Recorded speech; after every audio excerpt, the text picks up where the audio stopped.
Hey everyone, Coach Allen here with Crow River Sport and Fitness. Thanks for joining me today. Today, we're going to talk about should young athletes specialize in one sport early? Because that's one trend we've seen in youth sports over the last decade. That's early sport specialization. Play one sport, train it year-round, and focus narrowly on that sport as early as possible. On the surface, it sounds logical. The thinking is simple. More reps should equal more skill. If a young athlete practices the same sport over and over, they should improve faster, right? But when we look at the research and long-term observation, we often see a different pattern. Athletes who specialize very early tend to experience a few common challenges. First, we see more overuse injuries. When an athlete repeats the same thing over and over and over, the same throwing motion, the same jumps, the same cutting patterns, the same tissues are being stressed repeatedly.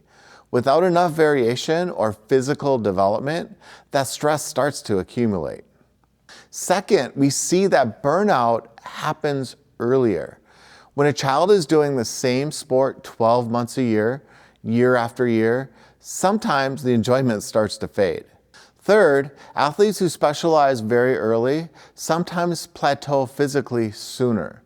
They become very skilled at specific movements, but their overall athletic development can lag behind. And finally, early specialization can create imbalances. Every sport develops certain movement patterns, but sport practice alone doesn't always develop the entire body evenly. And that's where broader athletic development, it becomes so important. Athletes who participate in multiple sports, especially at younger ages, often develop better coordination, better overall athleticism, and more adaptable movement skills.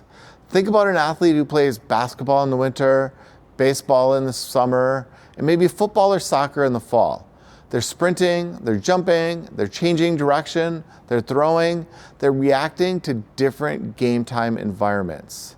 And all of those experiences, they help develop a more complete athlete. Now that doesn't mean that athletes can never focus more on one sport than others. As athletes get older, specialization, it naturally starts to happen. But when it happens too early, sometimes development becomes too narrow.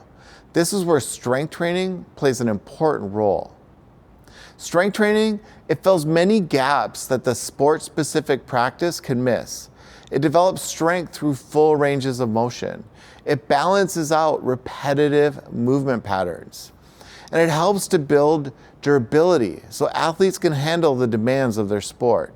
For example, a baseball or softball player may throw hundreds of times a week. But strength training, it can help develop the hips, the core, and lower body that supports those movements. A basketball player may jump constantly during practices and games. But strength training, it helps build the strength needed to absorb the force and land safely. So strength training doesn't replace sport participation, it supports it. And it helps athletes stay healthier while continuing to improve. Because the goal in youth development isn't to rush to peak performance at the age of 13. The goal is to build a body that can keep improving at 16, 18, and beyond. When development is broad early and more specialized later, athletes often stay healthier, enjoy sports longer, and reach higher levels of performance over time. Because in the long run, long-term development always beats early specialization. Hey, I'm Coach Allen with Crow River Sport and Fitness. Thanks for joining me today. If you like this kind of content, please click like and subscribe. Until next time, have a great day.